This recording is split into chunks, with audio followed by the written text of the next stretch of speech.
मन्दहासरुचिराननाम्बुजं पूजितं सुरनरोत्तमेर्मुदा धर्मनन्दनमहं विचिन्तये। ઈષ્ટદેવ ભગવાન શ્રી સ્વામિનારાયણ, પૂજ્યપાદ વિનયસાગર સ્વામી વઘાસિયા સાહેબ, આવેલા સર્વે વાલી મિત્રો તથા બાળકોને મારા ભાવથી જય સ્વામિનારાયણ, જય સ્વામિનારાયણ। આજનો આ 78મો સ્વાતંત્ર્ય દિવસ, જેની આપણે ખૂબ સુંદર મજાની ઉજવણી કરી રહ્યા છીએ, અત્યારે આપણે આ 15મી ઓગસ્ટે રાષ્ટ્રધ્વજને ફરકાયો, એમને સલામી આપી, સાથે સાથે રાષ્ટ્રગીત પણ ગાયું। હજી આગળ ઘણો બધો કાર્યક્રમ પણ છે, પણ મારે તમને બે ચાર વાત કરવી છે જે આપણા જીવનમાં ઘણી બધી ઉપયોગી થતી હોય છે। આપણે અત્યારે જે ભારતનો નકશો છે, એમાં જુઓ તો જે એનું જે મસ્તક કહેવાય એવું કાશ્મીર, મારે એની વાત કરવી છે। કાશ્મીરના રાજા હરિસિંહજી હતા। ભારત આઝાદ થયું એ વખતે કાશ્મીર હજી ભારતમાં જોડાયું નહોતું। એ સમયે હરિસિંહજી હતા એ અઢોમાં હતા કે મારે ભારત સાથે જોડાવું કે પાકિસ્તાન સાથે। અને એ જ સમયે તત્કાલીન પ્રધાનમંત્રી પાકિસ્તાનના મોહમ્મદ અલી જીણા, એમણે ત્યાં પહાડી ઇલાકાના જે કબીલાઓ એમની મદદ લઈ અને કાશ્મીર પર હુમલો કરી દીધો, અને એમાં બારામુલ્લા સુધીનો જે પ્રદેશ હતો એ તો જીતી લીધો। અને હવે એના માટે શ્રીનગર કંઈ દૂર નહોતું। એ વખતે ત્યાંના રાજાએ સરદાર વલ્લભભાઈ પટેલ, કે જેઓ ત્યારના ગૃહમંત્રી હતા, એમને મેસેજ કર્યો અને સરદાર વલ્લભભાઈ પટેલે કીધું કે જો તમે ભારતમાં જોડાઈ જાઓ તો અમે તમને મદદ આપીએ। એટલે હરિસિંહજીએ જેવી ભારતના જોડાવા માટેના પત્ર પર સહી કરી, એવી જ તરત સરદાર વલ્લભભાઈએ આગેવાની લઈ અને કાશ્મીર પર ફોજ મોકલવાની અને એ બધી તૈયારીઓ કરી।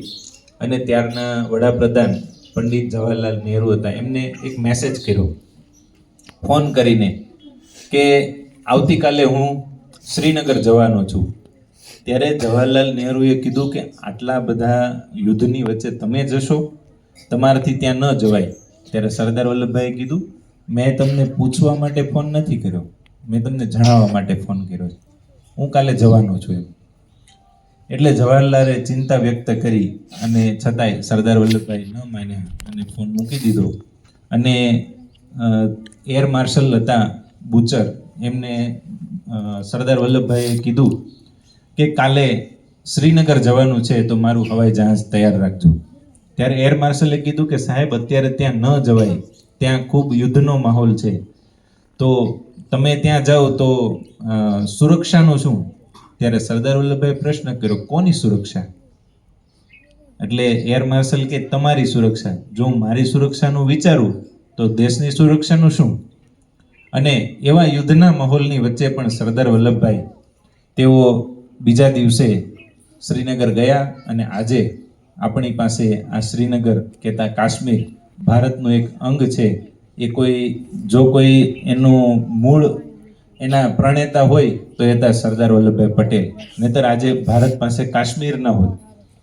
એટલે આપણા દેશને આઝાદી અપાવવા માટે આવા ઘણા બધા સરદાર વલ્લભભાઈ પટેલ જેવા ઘણા બધા નેતાઓ હતા કે જેમણે ભોગ આપ્યા છે। અને એ પહેલાં આઝાદી પહેલાં પણ ભગતસિંહ, સુખદેવ, રાજગુરુ વગેરે જેવા કેટલા બધા સ્વતંત્ર સેનાનીઓ હતા કે જેમણે દેશ માટે ઘણો બધો ભોગ આપ્યો છે। મારે એક બીજી વાત કરવી છે કે આપણા દેશના રાજાઓ કેવા પ્રજાપ્રિય હતા। ગોંડલના મહારાજા ભગવતસિંહજી, તેઓએ એકવાર વિચરણ કરવા માટે નીકળેલા, એમાં રસ્તાના કાંઠે એક વૃદ્ધ ડોશીમાં એક માથે ભારો હશે, એ ચાલતા ચાલતા થાકી ગયા અને ત્યાં નીચે મૂકીને વિશ્રામ કરતા હતા। એમાં પછી વિશ્રામ તો થઈ ગયો, પણ રાહ જોઈને બેઠા હતા કે જો કોઈ વટે માર્ગું નીકળે તો હું એમની પાસેથી મદદ લઈ અને ભારો પાછો માથે ચડાવવું. અને એમાં એ સમયે ત્યાંથી આ મહારાજા નીકળ્યા, પણ સાધારણ વેશમાં, અને ઘોડે સવાર થઈને નીકળેલા.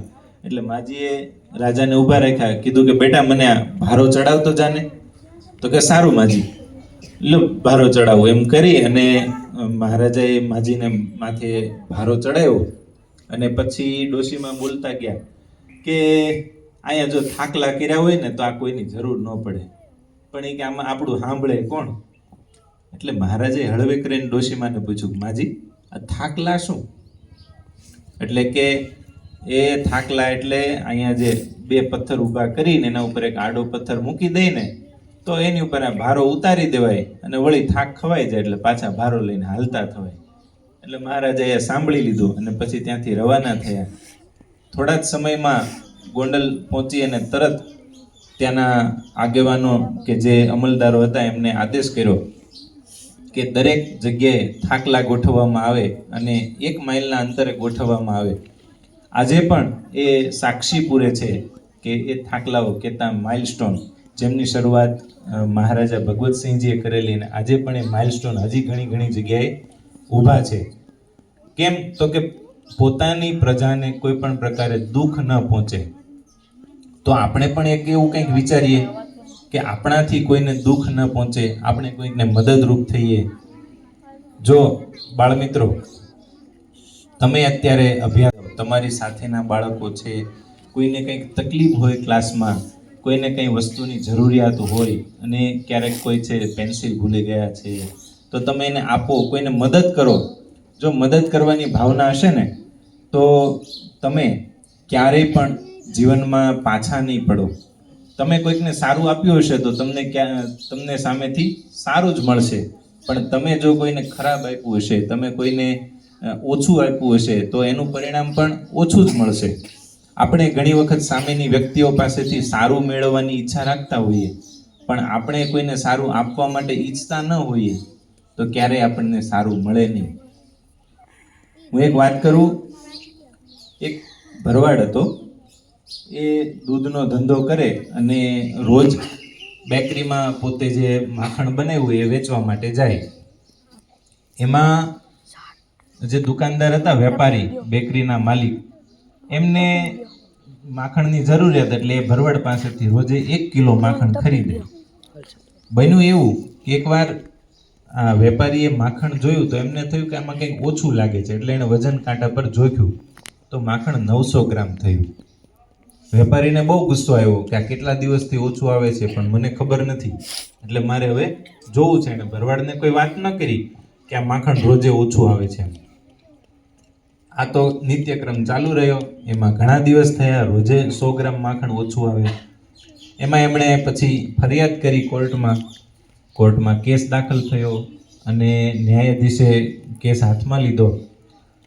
એ વખતે ભરવાડને ત્યાં હાજર કરવામાં આવ્યો અને આ ભરવાડને ન્યાયાધીશ પૂછે છે કે તારા પર જે આ લાગ્યા છે, કેસના જે આરોપ લાગ્યા છે તે સાચા છે કે ખોટા છે?